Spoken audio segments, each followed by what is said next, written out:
Hello everybody, this is Marty from Dogs Blog, the noontime report of the morning session of the Frank CARSON ETAL trial on February 7th, 2019. Court scheduled to start at 9:30. Robert Woody's on the stand around 9:38. Judge on the stand around 9:40. Jury's not up as of yet. They had an issue to take care of. They played a recording for Robert Woody from the 3/1/14 interview that she couldn't queue up yesterday, but did have it prepared for him today. And we're talking about the Outlaws, talking about that Bobby was going over to the property and doing checks, and that's where, and I don't remember what the exact issue was that they were looking for. And it didn't make sense to me what I just heard. It was a real brief blurb out of it, like a 7-hour interview that she wanted to play. Robert Woody then left the courtroom, and they went into another issue where Marlissa Farrer wants evidence of Daljeet Atwell's character, where they had talked about buying drugs.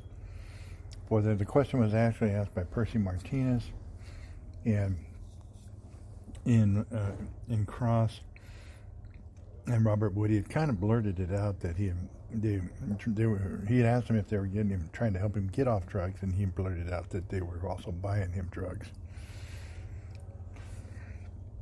Also, defense had said Marlissa that played this prior, so it wasn't something that had been brought out by the defense. And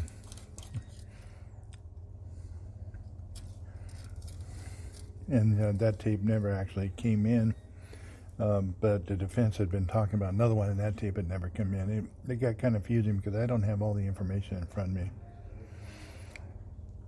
But basically what it comes down to, the judge did say the testimony was stricken, and the objection was saying it's not going to be allowed that another a second defendant cannot be harmed by a mistake of a first defendant's attorney in something that is said.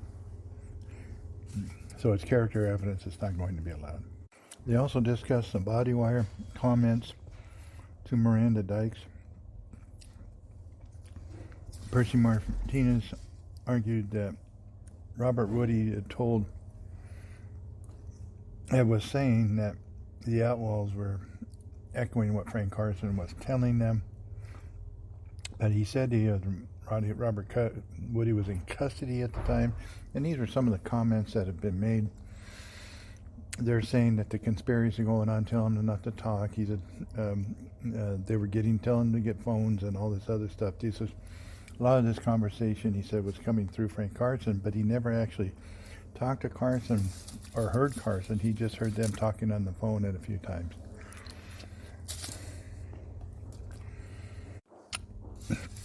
Also, some of these things Marlissa is claiming was an ongoing conspiracy, which is part of the crime, but they said our defense argued that it could not be an ongoing conspiracy because at a certain point Robert Woody was in conspiracy and could not be involved in continuation of that crime, which is one of the elements of a conspiracy if he's in custody.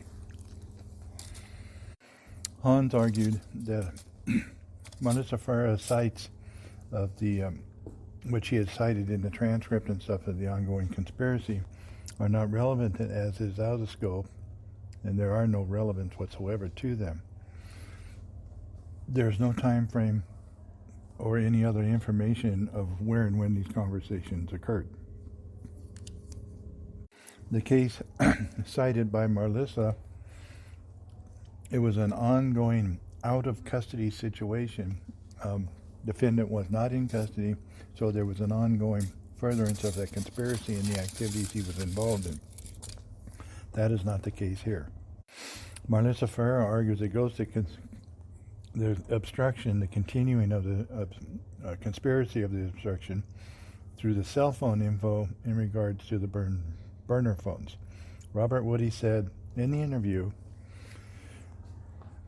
that there was no change of phones by the Outlaws. So she needed to establish what it had, because there was. Marlissa Ferrer addressed the court saying that she needs to uphold this statement due to the furtherance of the conspiracy of the obstruction of justice. There he is getting statements from Frank Carson through Daljeet and Baljeet Atwal and asking what he was asking about, where those statements where he was told and where they came from. Getting the wiretap letters, remember the love letters, in September 2012. Again, they were saying they were getting the information from Frank Carson in regards to getting burner phones.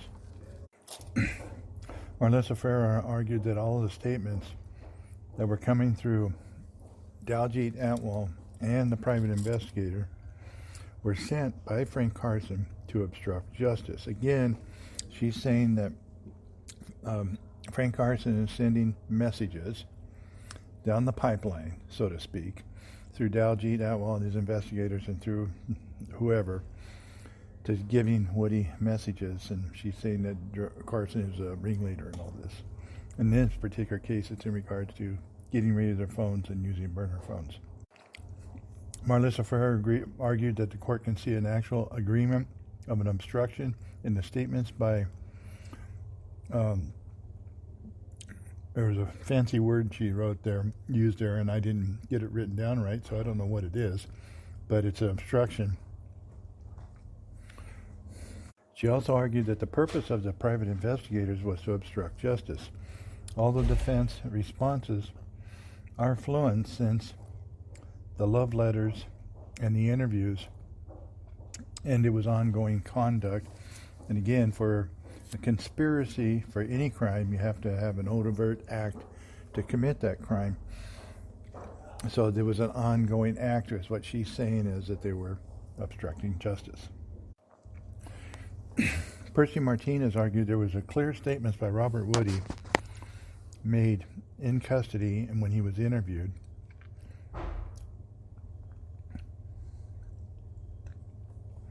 and those statements implicated an unknown co-defendant, and that's one where they're talking about Miranda Dykeswire. He last spoke to Frank Carson on May 10th or May 23rd, whatever date it was. There was a lot of confusion about that. There was no other times that he had contact with Frank Carson himself. Marlissa Ferrer is trying to implicate Frank Carson through other people's statements, namely Daljeet Atwal. He said that's Aranda. That's not Miranda. It's Aranda problem. That's Aranda. And that's when co-defendants make statements against each other. And there's legal issues involved. Attorney Hans argued that Marlissa Ferrer has clearly gone beyond the scope of cross-examination. And actually her redirect has gone on longer than cross-examination has. And he reminded the court that yesterday morning Marlissa Ferrer said she just had a few questions to be done before lunch. Marlissa Ferrer says it's not out of the scope of the cross-examination due to the prior consistent statements. Defense kept saying that Woody had a credibility problem and much of his story has been made up. She said that Robert Woody is bringing up intent on Frank Carson's part and trying to give credibility to Woody has been the issue that had been given back to her after the constant barrage of impeachment that they gave him. This entire area that she's in now goes to raises the obstruction of justice issue and the furtherance of the conspiracy. Judge Zuniga finally ruled and said that Marlissa Ferrer made an argument to refresh, but that refresh has to have a purpose or a reason for it, like a loss of memory or something. The objection is sustained over that number 309. It was one of the pictures or something. I forget what it was. There's no information that Frank Carson wanted any information or speculation of such. All objections to all those sites in the record are overruled. It's up to the jury to decide the statements in the of the conspiracy and the cooperations and the credibility of all involved. Then they talked about, here we are still going on, the jury's still not up in the room yet. The 3-1 of 14 exhibits that were signed by Robert Woody having the wrong date that was put down at the bottom of that picture when he signed it. Marlissa Ferreira says he was advised of the wrong date by an officer who was there. It was actually, he signed it on 3-1 of 14, according to Marlissa Ferreira, but it has the date 3-2 of 14 on it. There are numerous circles and marks on it that weren't addressed by Marlissa Ferreira with Robert Woody to confirm what he had said and done on that picture. It was the overhead satellite picture of the Carson property where he said everything was, and he made marks at the gate and by the double-decker bus and so on. She said Percy Martinez said Robert Woody needs to confirm if those are actually his marks and his signature and stuff again. Marlissa Ferreira said Robert Woody talked about the other circles on that picture and other items like cars and such, and saying it occurred by the double-decker bus where the gate was and things like that. Robert Woody ID'd markings and his signature, and he signed his name, and it was on video when he signed that picture. It was on the recording that they had of the 3-1 of 14 interview. She says he may have been told the wrong date by an investigator. She believed it was John Evers. Judge Iniga said the objection to that paper is overruled. Marlissa Ferreira also argued her redirect. She says she has less than an hour, but wants to reopen direct on 2 issues. There's 3 to 5 questions there's a couple that she wanted to go into that she had forgotten. She says it's very critical to her case, but she forgot to add it into her direct when she was on direct initially. Namely, she wants to go into the baiting of pipes by the fence, and that was brought up. I remember that was brought up, and he didn't know anything about any pipes by the fence. But she wants to go into that area. Percy Martinez objects. It is a theory that they have said all along, but there's been no evidence of that theory. This is his 4th day of redirect, and he has plenty of time to bring that up and during his initial direct examination of him. If it's that critical, she would have done it. Attorney Hans noted also that yesterday Marlissa Ferreira said that she would be done by noon, and now we are in the next day still talking these issues and no jury up in the courtroom as of yet. It's an undue time consumption. Jai Goel asked if Marlissa Ferreira is going to bring up lawsuits, as he needs to know who he needs to subpoena. He does have a judge that's willing to subpoena. Apparently he was involved in the lawsuits, in the case with the lawsuits, and he mentioned a name, and I forget the name, but there was a judge that has agreed to testify, and if Marlissa Ferreira wants to go into that issue, he needs to know so he can subpoena the people he needs to subpoena, namely this judge. Judge Iniga is telling Marlissa Ferreira to think long and hard about having attorneys and judges testify in her case. And she's told her this before, and now she's trying to do it again. As far as the reopen request, Judge Iniga said that Marlissa Ferreira is constantly making crucial evidence that's needed, arguments, and wants to go back and reopen and things like that before. And her claim of it being a 5-minute direct never happens. She says it hasn't happened yet, and he's been on the stand long enough. Her request to reopen her direct examination is denied. So finally, here we are about 11:07, an hour and a half into this hearing, and the jury's brought up, and Robert Woody's on the stand. So Marlissa Ferreira goes back into redirect again, and she was asking about the bathroom during the break.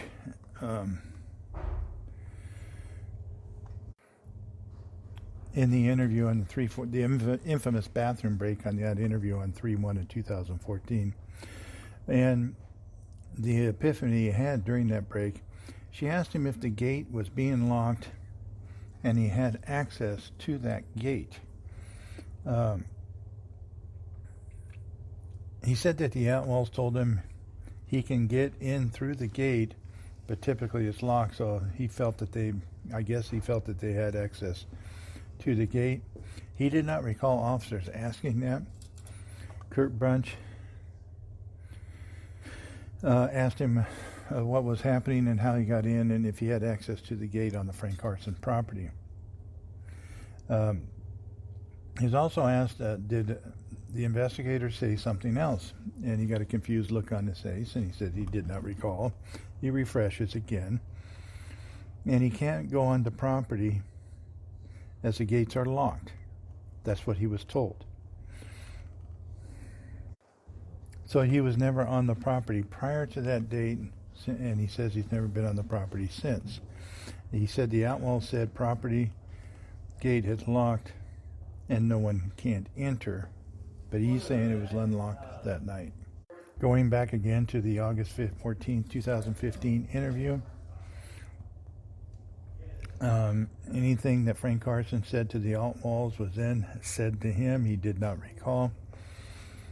He describes some conversations, asked to describe some conversations. There was an objection. It was vague, and it really was. It was not clear at all.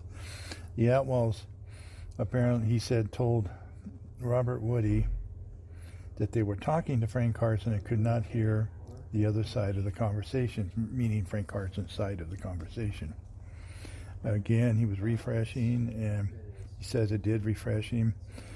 Frank CARSON told the Atwells, this is he never heard this directly, he's just heard this from what he was told, he said, from the Atwells, to get throw phones and needs to refresh again in the same area that he had just read.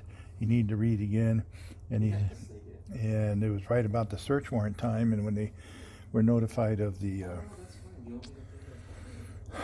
body wires, or the wiretaps, Frank CARSON had stated, these fucking guys. She asked him if there was anything else that was said. He did not recall.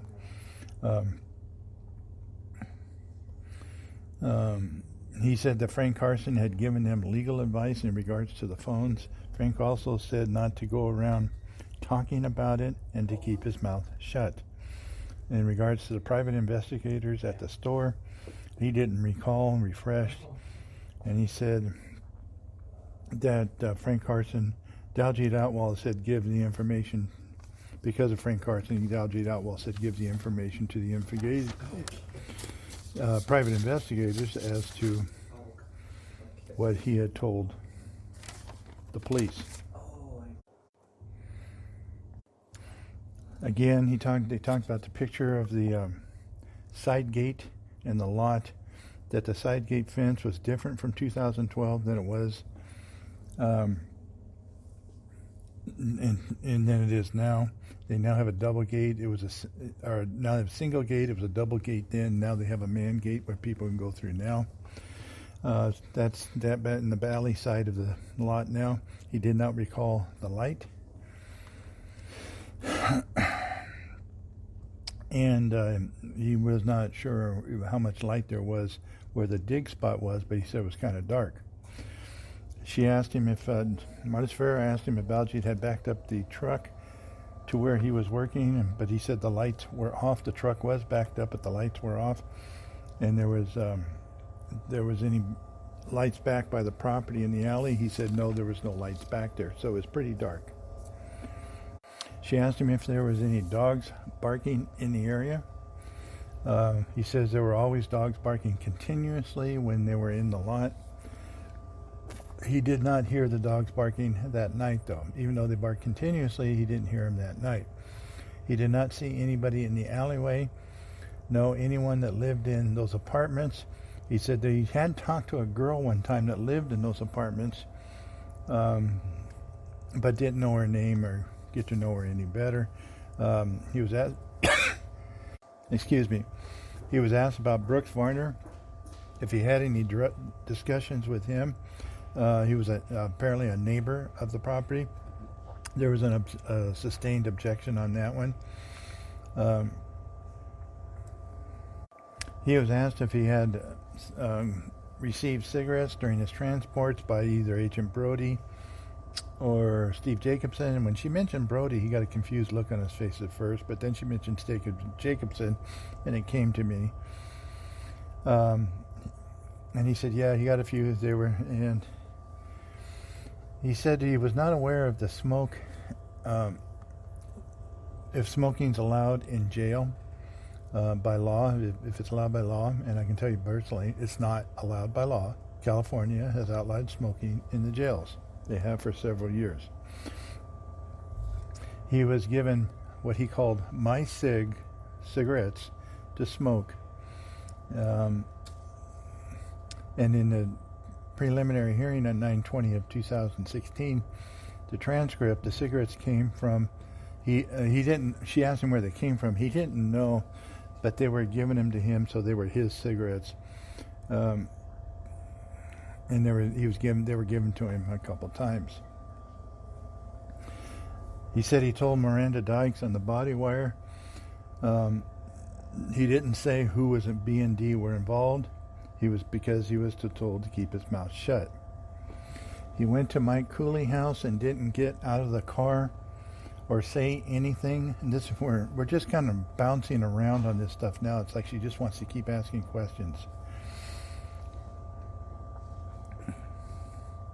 He said he did heard some information from Keith Hobbs about some of these things going on. There was an objection. It was sustained.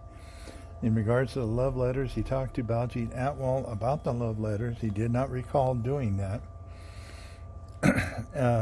They got new phones. He did not. Robert Woody never got another phone. And he said that Dee said he didn't know how to talk on the phone, so he doesn't need one. It was around 11:58. The jury was sent out for lunch. They're coming back at 2 o'clock. The attorneys are coming back at 1:30. Another issue to be resolved. They just don't resolve issues in this case. And so we'll be back at 1:30. And don't forget the podcast tonight.